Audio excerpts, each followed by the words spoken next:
ಇಲ್ಲ, ಶ್ರೀಧರ್ ಅವ್ರಿಗೆ ಯಾವುದೇ ರೀತಿ HIV ಇರ್ಲಿಲ್ಲ. HIV-1 ಆಗಿರ್ಬೋದು, HIV-2 ಆಗಿರ್ಬೋದು, ಎರಡು ಕೂಡ ಟೆಸ್ಟ್ ಮಾಡಿನೇ ನಾವು ಅಡ್ಮಿಟ್ ಮಾಡೋದು. ಯಾವುದೇ ರೀತಿ HIV ಇರ್ಲಿಲ್ಲ, ಏಡ್ಸ್ ಕೂಡ ಇರ್ಲಿಲ್ಲ. HIV ಏನು ಸಡನ್ ಆಗಿ ಏಡ್ಸ್ ಆಗಿ ಕನ್ವರ್ಟ್ ಆಗಲ್ಲ. ಅದೊಂದು 6 to 10 years ತಗೊಳುತ್ತೆ HIV ಏಡ್ಸ್ ಆಗಿ ಕನ್ವರ್ಟ್ ಆಗೋದಕ್ಕೆ. There are some procedures to admit HIV patients and we cannot directly admit HIV patients in our hospital. ಅವ್ರಿಗೆ HIV ಏನು ಇರ್ಲಿಲ್ಲ. ಅದು ಯಾಕೆ ಆ ರೀತಿ ಸುದ್ದಿ ಆಗ್ತಿದೆ, ಅದು ನಾನ್ ಸಹ ನೋಡಿದೆ ಟಿವಿಯಲ್ಲಿ. ನಂಗೆ ಶಾಕ್ ಆಯ್ತು ಒಂದ್ಸಲ. HIV ಇದೆ ಅಂತ ನ್ಯೂಸ್ ನಲ್ಲಿ ಬರ್ತಿತ್ತು. ವೈಫ್ ಅಂತ ಹೇಳ್ಕೊಂಡು ಆಡಿಯೋ ರಿಲೀಸ್ ಆಗಿತ್ತು. ಅದು ಎಷ್ಟರ ಮಟ್ಟಿಗೆ ಸತ್ಯ, ಎಷ್ಟರ ಮಟ್ಟಿಗೆ ಸುಳ್ಳು ಅಂತ ನಂಗೆ ಗೊತ್ತಿಲ್ಲ. ಆದ್ರೆ ಅದು ಕಂಪ್ಲೀಟ್ಲಿ ಒಂದು ಫಾಲ್ಸ್ ನ್ಯೂಸ್ ಅಂತ ಹೇಳ್ಬೋದು. ಯಾಕಂದ್ರೆ ನಾನೇ ಟ್ರೀಟ್ ಮಾಡ್ತಿದ್ದು, ನನ್ನ ಸೀನಿಯರ್ ಟ್ರೀಟ್ ಮಾಡ್ತಿದ್ರು. ಅವರಿಗೆ ಯಾವುದೇ ರೀತಿ HIV ಇರ್ಲಿಲ್ಲ. HIV ಇದ್ದಿದ್ರು ಕೂಡ ಅದಕ್ಕೆ ಏನು ತೊಂದರೆ ಇರ್ಲಿಲ್ಲ. ಗೌರ್ಮೆಂಟ್ ನಿಂದ ಅದಕ್ಕೆ ಎಲ್ಲಾ ಫೆಸಿಲಿಟೀಸ್ ಸಿಗ್ತಿತ್ತು. HIV-ಗೆ ಟ್ರೀಟ್ಮೆಂಟ್ ಖರ್ಚು ಕೂಡ ಗೌರ್ಮೆಂಟೇ ನೋಡ್ಕೊಳ್ತಿತ್ತು. ಇದು HIV ಆಗಿರ್ಬೋದು ಅಥವಾ ಏಡ್ಸ್ ಆಗಿರ್ಲಿಲ್ಲ, ಬೇರೆನೇ ಒಂದು ಇನ್ಫೆಕ್ಷನ್ ಇತ್ತು, ಜಾಂಡಿಸ್ ಇನ್ಫೆಕ್ಷನ್ ಇತ್ತು. ಅದು ಸ್ವಲ್ಪ ಕಾಂಪ್ಲಿಕೇಶನ್ಸ್ ಆಗಿ ಮಲ್ಟಿಪಲ್ ಆರ್ಗನ್ ಫೇಲ್ಯೂರ್ ಆಯ್ತು. ಹಾಗಾಗಿ ಸ್ವಲ್ಪ ಜಾಂಡಿಸ್, ಲಿವರ್ ಕ್ಯಾನ್ಸರ್ ಆಗಿ ಕನ್ವರ್ಟ್ ಆಗೋದಕ್ಕೆ ಶುರು ಆಯ್ತು. ಸ್ಟೇಜ್ 3 ಲಿವರ್ ಕ್ಯಾನ್ಸರ್ ಆಗಿತ್ತು ಅವ್ರಿಗೆ. ಇದಕ್ಕೆ ಟ್ರೀಟ್ಮೆಂಟ್ ನಾವು ಕೊಡ್ತಿದ್ವಿ. 1 ತಿಂಗಳು ಟ್ರೀಟ್ಮೆಂಟ್ ತಗೊಂಡಿದ್ರು. ಸಡನ್ ಆಗಿ ಅವರಿಗೆ ತುಂಬಾನೇ ಮಲ್ಟಿಪಲ್ ಆರ್ಗನ್ ಫೇಲ್ಯೂರ್ ಆಗಿ ಅವ್ರದ್ದು ಡೆತ್ ಆಗಿದೆ. ಆದ್ರೆ ಸತ್ ಮೇಲೂ ಕೂಡ ಈ ರೀತಿ HIV ಇದೆ, ಏಡ್ಸ್ ಇತ್ತು ಅಂತ ಅದು ಆಡಿಯೋ ವೈರಲ್ ಆಗಿದ್ದು ನಿಜವಾಗ್ಲೂ ತುಂಬಾ ಬೇಸರ ಆಗ್ತಿದೆ. ಸ್ನೇಹಿತರೆ ನಮಸ್ಕಾರ. ವಧು, ಪಾರು ಮುಂತಾದಂತಹ ಸೀರಿಯಲ್ಗಳಲ್ಲಿ ನಟಿಸಿದಂತಹ ನಟ ಶ್ರೀಧರ್ ಇವತ್ತಿಗೆ ನೆನಪು ಮಾತ್ರ. ಅವರು ಅಭಿನಯಿಸಿದ ಪಾತ್ರಗಳು ಮಾತ್ರ ಈಗಲೂ ಕೂಡ ಜೀವಂತ. ಆದರೆ ಶ್ರೀಧರ್ ಕೊನೆಯ ದಿನಗಳನ್ನು ತುಂಬ ನರಕದ ರೀತಿಯಲ್ಲಿ ಎದುರಿಸಿದ್ರು ಅಂತಲೇ ಹೇಳ್ಬೋದು. ಅದೆಷ್ಟೇ ಒಳ್ಳೇದು ಮಾಡಿದರೂ ಕೂಡ ಕೊನೆಯ ದಿನಗಳು ಶ್ರೀಧರ್ಗೆ ತುಂಬ ಚಾಲೆಂಜಸ್ ಆಗಿದ್ವು. ಆಸ್ಪತ್ರೆಯಲ್ಲಿ ನರಳಿ ಹೆಚ್ಚು ಕಡಿಮೆ 1-1.5 ವರ್ಷ ಟೈಮ್ನಿಂದ ನರಳಿದಂಥ ಶ್ರೀಧರು ಕೊನೆಗೆ ಅಸುನಿಯಾಗಿಬಿಡ್ತಾರೆ, ಕೊನೆಗೆ ಕಾಲವಾಗಿ ಬಿಡ್ತಾರೆ. ಆದರೆ ಇಲ್ಲಿ ಸಾಕಷ್ಟು ಇಂಟ್ರೆಸ್ಟಿಂಗ್ ವಿಚಾರಗಳಿದ್ದಾವೆ. ಏನು ಅಂತ ಹೇಳಿದ್ರೆ, ನಟ ಶ್ರೀಧರ್ ಅವರು ಪ್ರೀತಿಸಿ ಮದುವೆ ಆಗಿದ್ರು. ತುಂಬ ಪ್ರೀತಿಯಿಂದ ಆಕೆ ನನಗೆ ಬೇಕು ಅಂತ ಹೇಳಿಬಿಟ್ಟು ಇಷ್ಟಪಟ್ಟು ಮದುವೆ ಆಗಿದ್ರು. ವಿರೋಧದ ನಡುವೆಯೂ ಕೂಡ, ಮನೆಯವರ ವಿರೋಧದ ನಡುವೆಯೂ ಕೂಡ ಮದುವೆ ಆಗಿದ್ರು. ಪತ್ನಿಗೂ ಕೂಡ ಆರಂಭದಲ್ಲಿ ತುಂಬ ಪ್ರೀತಿಯಿಂದನೇ ಆಕೆಯು ಕೂಡ ಒಪ್ಕೊಂಡಿದ್ಲು. ನಂತರ ಆಕೆಯ ನಿಜ ಬಣ್ಣ ಬಯಲಾಯಿತು. ಸ್ವತಃ ಶ್ರೀಧರ್ ಅವರೇ ಆಸ್ಪತ್ರೆಯ ಬೆಡ್ ಮೇಲೆ ಮಲಗಿದಂಥ ಸಂದರ್ಭದಲ್ಲಿ ತಮಗಾದಂತಹ ಮೋಸವನ್ನು ವಿವರಿಸಿ ಹೇಳಿದರು. ಅಂದರೆ ತಾನು ಯಾವ ರೀತಿ ಮೋಸ ಹೋದೆ, ನನ್ನ ಆಸ್ತಿಯನ್ನು ಹೆಂಗೆ ಹೊಡೆದ್ಲು ಅವಳು, ಕೊನೆಗೆ ಇವತ್ತಿಗೆ ಸತ್ತಿದೆಯೋ ಬದುಕಿದೆಯೋ ಅಂತೇಳಿ ನೋಡೋಕ್ಕೂ ಕೂಡ ಬರಲಿಲ್ಲ ನನ್ನ ಮಗ ಮತ್ತು ನನ್ನ ಹೆಂಡತಿ ಎನ್ನುವಂಥ ವಿಚಾರವನ್ನು ತುಂಬ ನೋವಿನಿಂದ ತೋಡಿಕೊಂಡಿದ್ರು. ಇದೆಲ್ಲ ಆದ ಬಳಿಕ ಸುಮಾರೊಂದು ಬೇರೆ ಬೇರೆ ಘಟನೆಗಳು ನಡೆದ ಬಳಿಕ ಅಂತಿಮವಾಗಿ ಮೇ 26ನೇ ತಾರೀಕು ರಾತ್ರಿ 10 ಗಂಟೆಗೆ ಕೊನೆಯುಸಿರನ್ನು ಎಳಿತಾರೆ ಶ್ರೀಧರ್. ಆದರೆ ಇದೇ ಸಂದರ್ಭದಲ್ಲಿ ಒಂದು ಆಡಿಯೋ ಕೂಡ ವೈರಲ್ ಆಗ್ತದೆ. ರಾತ್ರಿ ಕಳೆದು ಬೆಳಗಾಗೋದ್ರೊಳಗೆ ಒಂದು ಆಡಿಯೋ ವೈರಲ್ ಆಗುತ್ತೆ. ಆ ಆಡಿಯೋದಲ್ಲಿ ನಾನು ಶ್ರೀಧರ್ ಅವರ ಪತ್ನಿ ಎನ್ನುವಂಥ ವಿಚಾರ ಇರ್ತದೆ. ಜೊತೆಗೆ ಅವರಿಂದ ನಾನು ಎದುರಿಸಿದಂತಹ ದಿನಗಳು ಎಷ್ಟು ಕಷ್ಟದ ದಿನಗಳು ಅನ್ನೋದನ್ನು ಆಕೆ ಎಳೆಯಾಗಿ ಅಲ್ಲಿ ಬಿಚ್ಚಿಡ್ತಾಳೆ. ಅಂದರೆ ಶ್ರೀಧರ್ ಅವರು ಏನು ಆರೋಪವನ್ನು ಮಾಡಿದರು ನೋಡಿ ಈಕೆಯ ಮೇಲೆ, ಎಲ್ಲವನ್ನು ಕೂಡ ಈಕೆ ಅಲ್ಲಗೆಳಿತಾಳೆ. ಇಲ್ಲ, ಇಲ್ಲಿ ತನ್ನ ಪತಿಯೇ ತುಂಬ ಕೆಟ್ಟವನು ಅನ್ನೋ ರೀತಿಯಲ್ಲಿ ಸ್ವಲ್ಪ ಬಿಂಬಿಸುವಂಥ ಪ್ರಯತ್ನವನ್ನು ಕೂಡ ಮಾಡ್ತಾಳೆ. ಪ್ರಯತ್ನ ಯಾಕಂತ ಹೇಳಿದ್ರೆ, ಬದುಕಿರುವಂಥ ಸಂದರ್ಭದಲ್ಲಿ ಏನೂ ಕೂಡ ಈಕೆ ಮಾತೇ ಆಡಲಿಲ್ಲ, ಅಂದರೆ ತುಟಿಯನ್ನೇ ಬಿತ್ತಲಿಲ್ಲ. ಬಟ್ ಆದರೆ ಯಾವಾಗ ಕಾಲವಾದ್ರಲ್ಲ, ಯಾವಾಗ ಕೊನೆಯುಸಿರನ್ನು ಹೇಳಿದ್ರಲ್ಲ, ಅದಾದ ಬಳಿಕ ಈಕೆ ಜೀವವಾಗ್ತಾಳೆ. ಆದರೆ ಆ ಆಡಿಯೋದಲ್ಲಿದ್ದಂತಹ ಒಂದಷ್ಟು ಆರೋಪಗಳಿದ್ದಾವಲ್ಲ, ಅದು ಸಿಕ್ಕಾಬಟ್ಟೆ ಗಂಭೀರವಾದಂಥ ಆರೋಪಗಳು. ಶ್ರೀಧರ್ ನಾಯ್ಕ ಹಾಗೂ ಜ್ಯೋತಿ, ಅಂದರೆ ಈ ಜ್ಯೋತಿ ಅಂತ ಹೇಳಿದ್ರೆ ಶ್ರೀಧರ್ ನಾಯ್ಕ ಅವರ ಪತ್ನಿ, ಇವರಿಬ್ಬರು ಕೂಡ ಆದರ್ಶ ಫಿಲ್ಮ್ ಇನ್ಸ್ಟಿಟ್ಯೂಟ್ನಲ್ಲಿ ಒಟ್ಟಿಗೆ ಅಭ್ಯಾಸವನ್ನು ಮಾಡ್ತಿದ್ರಂತೆ. ಆ ವೇಳೆ ಇವ್ರಿಗೆ ಪರಿಚಯ ಆಗುತ್ತೆ. ಪರಿಚಯ ಪ್ರೀತಿಗೆ ತಿರುಗುತ್ತೆ. ಮದುವೆಯ ನಿರ್ಧಾರಕ್ಕೆ ಬರ್ತಾರೆ. ಮದುವೆಗೆ ಸ್ವಲ್ಪ ವಿರೋಧವೂ ಕೂಡ ಬರ್ತದೆ. ಕೊನೆಗೆ ಮದುವೆಯನ್ನು ಕೂಡ ಆಗ್ತಾರೆ. ಚಿಕ್ಕ ಪುಟ್ಟ ವಿಚಾರಕ್ಕೆ ಆ ನಂತರ ಜಗಳಗಳು ಶುರು ಆಗ್ತವೆ. ಮದುವೆ ಆದ ಬಳಿಕ ನನಗೆ ಗಂಡನ ನಿಜ ಬಣ್ಣ ಗೊತ್ತಾಗುತ್ತೆ. ಆತ ನೀವು ಅಂದುಕೊಂಡಷ್ಟು ಸಾಧು ಪ್ರಾಣಿ ಅಲ್ವೇ ಅಲ್ಲ ಅಂಥೇಳಿ ಆಕೆ ಅದೇ ಆಡಿಯೋದಲ್ಲಿ ದೂರಿರ್ತಾಳೆ.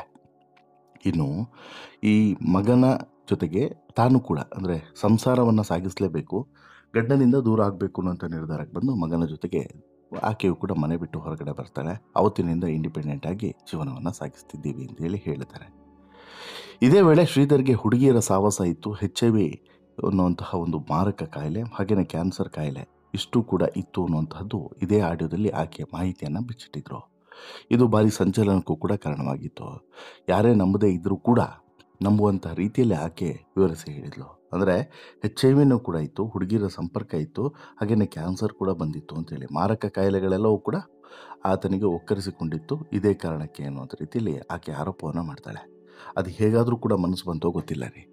ಒಬ್ಬ ಹೆಂಡತಿ ಅಂದರೆ ಅರ್ಧಾಂಗಿ ಅಂತೇಳಿ ಸ್ವೀಕರಿಸಿದಂಥ ಹೆಂಡತಿ, ಏನೇ ಮನಸ್ತಾಪಗಳು ಬಂದಿರ್ಬೋದು, ಏನೇ ಆಗಿರ್ಬೋದು, ಏನೇ ಬಂದಿದ್ರೂ ಕೂಡ ಅಂತಿಮವಾಗಿ ಆತ ಕಣ್ಮುಚ್ಚಿದ ಬಳಿಕ, ಆತ ಕೊನೆಸರನ್ನು ಎಳೆದ ಬಳಿಕ ಆತನ ಮೇಲೆ ಹೊರಿಸಿದಂಥ ಆರೋಪ ನೋಡಿ, ಇದು ಯಾರಿಗಾದರೂ ಕೂಡ ನಂಬೋಕ್ಕೆ ಅಸಾಧ್ಯವಾದದ್ದು ಮತ್ತು ಎಲ್ಲೋ ಒಂದು ಕಡೆ ಮಿಸ್ಫೈರ್ ಆಗ್ತಿದೆ ಇದು ಅನ್ನುವಂಥದ್ದು ಸ್ಪಷ್ಟವಾಗಿ ಗೊತ್ತಾಗುವಂತಿದೆ. ಆಯಿತಾ, ಇಷ್ಟು ಆಗ್ತಿದ್ದಂಗೆ ಎಲ್ಲರೂ ಕೂಡ ಇದು ಇದರಲ್ಲಿ ಏನೋ ಇದೆ ಅಂತ ಹೇಳ್ಬಿಟ್ಟು ಅಂದ್ಕೊಂಡು ಅವತ್ತು ಸುಮ್ಮನೆ ಆಗಿದ್ರು. ಯಾರು ಕೂಡ ಇದನ್ನು ಸೀರಿಯಸ್ ಆಗಿ ತೆಗೆದುಕೊಳ್ಳಿಲ್ಲ. ಯಾಕಂತ ಹೇಳಿದ್ರೆ ಶ್ರೀಧರ್ ಜೊತೆಗಿದ್ದಂಥ ನಟಿಯರಾಗಿರ್ಬೋದು, ಜೊತೆಗೆ ಶ್ರೀಧರನ್ನ ಹತ್ತಿರದಿಂದ ಬಲ್ಲವರಾಗಿದ್ದರು, ಎಲ್ಲರಿಗೂ ಕೂಡ ಈ ವಿಚಾರ ಗೊತ್ತಿತ್ತು, ಇವೆಲ್ಲದೂ ಕೂಡ ಸುಳ್ಳು ಅನ್ನೋವಂಥದ್ದು. HIV ಸುಳ್ಳು, ಕ್ಯಾನ್ಸರು ಸುಳ್ಳು ಮತ್ತು ಹುಡುಗಿಯರ ಸಂಪರ್ಕ ಅದು ಕೂಡ ಸುಳ್ಳು ಅಂತ ಹೇಳಿ. ಆದರೆ ನಂತರ ಈಗ ಮತ್ತೊಂದು ಟ್ವಿಸ್ಟ್ ಸಿಕ್ಕಿದೆ. ಅಂದರೆ ಈ ಇಡೀ ಪ್ರಕರಣ ಮತ್ತೊಮ್ಮೆ ಮುನ್ನೆಲೆಗೆ ಬಂದಿದೆ. ಏನು ಅಂತ ಹೇಳಿದ್ರೆ, ಇದೇ ನಟ ಶ್ರೀಧರ್ ಅವ್ರಿಗೆ ಟ್ರೀಟ್ಮೆಂಟನ್ನು ಮಾಡಿದಂಥ ವೈದ್ಯರೇ ಈಗ ಮಾತನಾಡಿರುವಂಥ ಆಡಿಯೋ ಸಿಕ್ಕಾಪಟ್ಟೆ ವೈರಲ್ ಆಗಿದೆ. ಈ ಆಡಿಯೋದಲ್ಲಿ ಸ್ಪಷ್ಟವಾಗಿದೆ, ಶ್ರೀಧರ್ಗೆ ಯಾವ ರೋಗನೂ ಕೂಡ ಇರಲಿಲ್ಲ. ಅಂದರೆ ಇವ್ರು ಹೇಳಿದಾರಲ್ಲ, ಆ ಪತ್ನಿ ಎನ್ನುವಂತಹ ವ್ಯಕ್ತಿ, ಆ ಜ್ಯೋತಿ ಎನ್ನುವಂತಹ ವ್ಯಕ್ತಿ ಮಾತನಾಡಿದಾರಲ್ಲ, ಅವ್ರು ಹೇಳಿರೋ ಥರ ಯಾವ ಮಾರಕ ಕಾಯಿಲೆನೂ ಕೂಡ ಶ್ರೀಧರ್ಗೆ ಇರಲಿಲ್ಲ. HIV ಇರಲಿಲ್ಲ, ಕ್ಯಾನ್ಸರು ಇರಲಿಲ್ಲ, ಅವ್ರಿಗಿದ್ದಿದ್ದು ಬೇರೆದೇ ಸಮಸ್ಯೆ ಅಂತೇಳಿ ನೇರವಾಗಿ ಹೇಳಿದ್ದಾರೆ. ಹಾಗೆಯೇ ಹಾಗೊಂದು ವೇಳೆ HIV ಇದ್ದಿದ್ರೂ ಕೂಡ ಅದಕ್ಕೆ ಬೇರೆದೇ ಆದಂಥ ಟ್ರೀಟ್ಮೆಂಟ್ ಇದೆ, ಸರ್ಕಾರದ ಅಡಿಯಲ್ಲಿ ಆ ಟ್ರೀಟ್ಮೆಂಟ್ ಬರುತ್ತೆ, ಸರ್ಕಾರ ಆ ಟ್ರೀಟ್ಮೆಂಟ್ ಕೊಡ್ತಿತ್ತು, ನಾವು ಸರ್ಕಾರಕ್ಕೆ ಇಂಟಿಮೇಷನ್ ಮಾಡಬೇಕಾಗಿತ್ತು, ಸರ್ಕಾರ ಆರೋಗ್ಯ ಇಲಾಖೆ ಅಂಡರಲ್ಲಿ ಆ ಟ್ರೀಟ್ಮೆಂಟ್ ನಡೀತಿತ್ತು. ಬಟ್ ಆ ರೀತಿಯಾದಂಥ ಸಮಸ್ಯೆ ಅವ್ರಿಗೆ ಇರಲಿಲ್ಲ ಅನ್ನೋದನ್ನು ಸ್ಪಷ್ಟವಾಗಿ ಹೇಳ್ತಾರೆ. ಇನ್ನು ನಾನು, ನನ್ನ ಸೀನಿಯರ್ ಡಾಕ್ಟ್ರುಗಳು ಎಲ್ಲರೂ ಕೂಡ ಒಂದು ಟೀಮ್ ಮಾಡ್ಕೊಂಡು ಅವರಿಗೆ ಟ್ರೀಟ್ಮೆಂಟನ್ನು ಮಾಡಿರೋದು. ಅವರು ಬದುಕೋದೇ ಇಲ್ಲ ಅಷ್ಟು ದಿನಗಳ ಕಾಲ ಅಂತೇಳಿ ನಾವು ಅಂದ್ಕೊಂಡಿದ್ವಿ. ಬಟ್ ಒಂದಷ್ಟು ದಿನಗಳ ಕಾಲ ನರಳಿ ಬದುಕಿದ್ರು. ಅವ್ರ ಕಂಡೀಷನ್ ತುಂಬ ಕ್ರಿಟಿಕಲ್ ಆಗಿತ್ತು, ಅಷ್ಟು ದಿನಗಳ ಕಾಲ ಬದುಕಿದೆ ಹೆಚ್ಚು. ಆದರೆ ಈ ರೀತಿ ಯಾವುದೇ ಆರೋಪವನ್ನೇನು ಎಲ್ಲ ಮಾಡಿದ್ದಾರೆ ನೋಡಿ, HIV ಇತ್ತು, ಕ್ಯಾನ್ಸರ್ ಇತ್ತು, ಇನ್ನೊಂದಿತ್ತು, ಮತ್ತೊಂದಿತ್ತು, ಏನೂ ಕೂಡ ಅವ್ರಿಗೆ ಇರಲಿಲ್ಲ ಅನ್ನೋಂಥ ವಿಚಾರವನ್ನು ಹೇಳಿದ್ದಾರೆ. ಹಾಗಾದರೆ ಈಗ ಇರುವಂಥ ಪ್ರಶ್ನೆ, ಈ ಪತ್ನಿ ಅಂತೇಳಿ ಹೇಳ್ಕೊಂಡಂತಹ ಜ್ಯೋತಿ ಇಂತಹದ್ದೊಂದು ಸುಳ್ಳು ಆರೋಪವನ್ನು ಯಾಕೆ ಮಾಡಿದ್ರು? ತಪ್ಪಲ್ವಾ ಅದು? ಈಗ ಒಬ್ಬ ವ್ಯಕ್ತಿ ನಮ್ಮ ಜೊತೆಗಿಲ್ಲ ಅಂತೇಳಿ ಹೇಳಿದ ತಕ್ಷಣ ಏನೋ ಒಂದು ಆರೋಪವನ್ನು ಹೊರಿಸ್ಬಿಡೋಕ್ಕಾಗುತ್ತಾ? ತಪ್ಪಾಗುತ್ತಲ್ವ? ಇಲ್ಲೂ ಕೂಡ ಹಾಗೆ ಇಂತಹದ್ದೊಂದು ಆರೋಪವನ್ನು ಯಾಕೆ ಹೊರಿಸಿದ್ಲು? ಅದು ಕೂಡ ಕೊನೆ ಹೆಸರು ಎಳೆದ ಬಳಿಕ, ಜೀವಂತವಾಗಿರುವಾಗ ಹೋಗಿ ಮುಖವನ್ನು ಕೂಡ ನೋಡಲಿಲ್ಲ, ಕಷ್ಟ ಸುಖವನ್ನು ಕೂಡ ವಿಚಾರಿಸಲಿಲ್ಲ, ಹೇಗಿದ್ದೀರಾ ಅಂತ ಹೇಳಿ ಕೇಳಲಿಲ್ಲ. ಹೀಗಿರುವಂಥ ಸಂದರ್ಭದಲ್ಲಿ ಹೋದ ಮೇಲೆ ಅದು ಕೂಡ ಪ್ರತ್ಯಕ್ಷವಾಗಿದೆ, ಪರೋಕ್ಷವಾಗಿ ಒಂದು ಆಡಿಯೋವನ್ನು ಕಳಿಸೋದು, ಆ ಆಡಿಯೋ ಸಂದೇಶದ ಮೂಲಕ ಒಂದಷ್ಟು ಸಂದೇಶಗಳನ್ನು ರವಾನಿಸೋದು, ಏನು ಅಂದ್ಕೊಂಡಿದ್ದಾರೆ ಇವರೆಲ್ಲ ಅನ್ನುವಂಥದ್ದು ಈಗ ಎಲ್ಲರ ಮನಸ್ಸಲ್ಲೂ ಕೂಡ ಮೂಡ್ತಿರುವಂಥ ಪ್ರಶ್ನೆ. ಅಂದರೆ ದಾರಿ ತಪ್ಪಿಸಬೇಕು, ತಾನು ಒಳ್ಳೆಯವರಾಗಬೇಕು, ಹೋದರು ಅವರು ಕೆಟ್ಟವರಾಗಿಯೇ ಹೋಗಿಬಿಡಲಿ, ಉಳಿದವರು ನಾವು ಒಳ್ಳೆಯವರಾಗಿ ಉಳಿಬೇಕು ಅನ್ನುವಂತಹ ಕೆಟ್ಟ ಆಲೋಚನೆಯೋ, ಅಥವಾ ಇದರ ಹಿಂದೆ ಬೇರೆ ಏನಾದರೂ ಉದ್ದೇಶ ಇದೆಯೋ? ಇದ್ದಂಥ ಆಸ್ತಿಯನ್ನು ಹೊಡೆದಾಗಿದೆ, ಇನ್ನು ಉಳಿದಂಥ ಆಸ್ತಿಯ ಮೇಲೆ ಕಣ್ಣಿಟ್ಟಿರುವಂಥ ಈಕೆ ಅದಕ್ಕೆ ಮಾಡ್ತಿರುವಂಥ ಪ್ಲಾನ, ಹೀಗೆ ಸಾಕಷ್ಟು ಅಂಶಗಳಿದ್ದಾವೆ. ಏನೇ ಇದ್ರೂ ಕೂಡ ಸ್ನೇಹಿತರೆ, ಒಂದಂತೂ ಸ್ಪಷ್ಟವಾಗಿ ವೈದ್ಯರು ಹೇಳಿದ್ದಾರೆ, ಯಾವ ಕಾರಣಕ್ಕೂ ಕೂಡ HIV ಇರಲಿಲ್ಲ, ಕ್ಯಾನ್ಸರ್ ಇರಲಿಲ್ಲ ಅಂತೇಳಿ.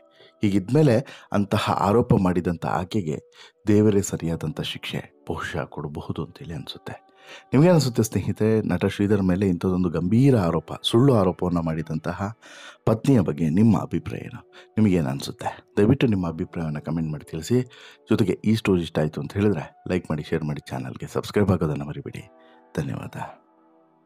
ಇಲ್ಲ, ಶ್ರೀಧರ್ ಅವರಿಗೆ ಯಾವುದೇ ರೀತಿ HIV ಇರ್ಲಿಲ್ಲ. HIV-1 ಆಗಿರ್ಬೋದು, HIV-2 ಆಗಿರ್ಬೋದು, ಎರಡು ಕೂಡ ಟೆಸ್ಟ್ ಮಾಡಿನೇ ನಾವು ಅಡ್ಮಿಟ್ ಮಾಡೋದು. ಯಾವುದೇ ರೀತಿ HIV ಇರ್ಲಿಲ್ಲ, ಏಡ್ಸ್ ಕೂಡ ಇರ್ಲಿಲ್ಲ. HIV ಏನು ಸಡನ್ ಆಗಿ ಏಡ್ಸ್ ಆಗಿ ಕನ್ವರ್ಟ್ ಆಗಲ್ಲ, ಅದೊಂದು 6 to 10 years ತಗೊಳುತ್ತೆ HIV ಏಡ್ಸ್ ಆಗಿ ಕನ್ವರ್ಟ್ ಆಗೋದಕ್ಕೆ. There are some procedures to admit HIV patients and we cannot directly admit HIV patients in our hospital. ಅವ್ರಿಗೆ HIV ಏನು ಇರ್ಲಿಲ್ಲ. ಅದು ಯಾಕೆ ಆ ರೀತಿ ಸುದ್ದಿ ಆಗ್ತಿದೆ, ಅದು ನಾನ್ ಸಹ ನೋಡಿದೆ ಟಿವಿಯಲ್ಲಿ, ನಂಗೆ ಶಾಕ್ ಆಯ್ತು ಒಂದ್ಸಲ. HIV ಇದೆ ಅಂತ ನ್ಯೂಸ್ನಲ್ಲಿ ಬರ್ತಿತ್ತು, ವೈಫ್ ಅಂತ ಹೇಳ್ಕೊಂಡು ಆಡಿಯೋ ರಿಲೀಸ್ ಆಗಿತ್ತು. ಅದು ಎಷ್ಟರ ಮಟ್ಟಿಗೆ ಸತ್ಯ, ಎಷ್ಟರ ಮಟ್ಟಿಗೆ ಸುಳ್ಳು ಅಂತ ನಂಗೆ ಗೊತ್ತಿಲ್ಲ. ಆದ್ರೆ ಅದು ಕಂಪ್ಲೀಟ್ಲಿ ಒಂದು ಫಾಲ್ಸ್ ನ್ಯೂಸ್ ಅಂತ ಹೇಳ್ಬೋದು. ಯಾಕಂದ್ರೆ ನಾನೇ ಟ್ರೀಟ್ ಮಾಡ್ತಿದ್ದು, ನನ್ನ ಸೀನಿಯರ್ ಟ್ರೀಟ್ ಮಾಡ್ತಿದ್ರು, ಅವರಿಗೆ ಯಾವುದೇ ರೀತಿ HIV ಇರಲಿಲ್ಲ. HIV ಇದ್ದಿದ್ರು ಕೂಡ ಅದಕ್ಕೆ ಏನು ತೊಂದರೆ ಇರಲಿಲ್ಲ. ಗೌರ್ಮೆಂಟ್ನಿಂದ ಅದಕ್ಕೆ ಎಲ್ಲ ಫೆಸಿಲಿಟೀಸ್ ಸಿಗ್ತಿತ್ತು. HIV-ಗೆ ಟ್ರೀಟ್ಮೆಂಟ್ ಖರ್ಚು ಕೂಡ ಗೌರ್ಮೆಂಟೇ ನೋಡ್ಕೊಳ್ತಿತ್ತು. ಇದು HIV ಆಗಿರ್ಬೋದು ಅಥವಾ ಏಡ್ಸ್ ಆಗಿರ್ಲಿಲ್ಲ, ಬೇರೆನೇ ಒಂದು ಇನ್ಫೆಕ್ಷನ್ ಇತ್ತು, ಜಾಂಡಿಸ್ ಇನ್ಫೆಕ್ಷನ್ ಇತ್ತು. ಅದು ಸ್ವಲ್ಪ ಕಾಂಪ್ಲಿಕೇಶನ್ಸ್ ಆಗಿ ಮಲ್ಟಿಪಲ್ ಆರ್ಗನ್ ಫೇಲ್ಯೂರ್ ಆಯ್ತು. ಹಾಗಾಗಿ ಸ್ವಲ್ಪ ಜಾಂಡಿಸ್ ಲಿವರ್ ಕ್ಯಾನ್ಸರ್ ಆಗಿ ಕನ್ವರ್ಟ್ ಆಗೋದಕ್ಕೆ ಶುರು ಆಯ್ತು. ಸ್ಟೇಜ್ 3 ಲಿವರ್ ಕ್ಯಾನ್ಸರ್ ಆಗಿತ್ತು ಅವ್ರಿಗೆ. ಇದಕ್ಕೆ ಟ್ರೀಟ್ಮೆಂಟ್ ನಾವು ಕೊಡ್ತಿದ್ವಿ, 1 ತಿಂಗಳು ಟ್ರೀಟ್ಮೆಂಟ್ ತಗೊಂಡಿದ್ರು. ಸಡನ್ ಆಗಿ ಅವ್ರಿಗೆ ತುಂಬಾನೇ ಮಲ್ಟಿಪಲ್ ಆರ್ಗನ್ ಫೇಲ್ಯೂರ್ ಆಗಿ ಅವ್ರದ್ದು ಡೆತ್ ಆಗಿದೆ. ಆದ್ರೆ ಸತ್ ಮೇಲೂ ಕೂಡ ಈ ರೀತಿ HIV ಇದೆ, ಏಡ್ಸ್ ಇತ್ತು ಅಂತ ಅದು ಆಡಿಯೋ ವೈರಲ್ ಆಗಿದ್ದು ನಿಜವಾಗ್ಲೂ ತುಂಬಾ ಬೇಸರ.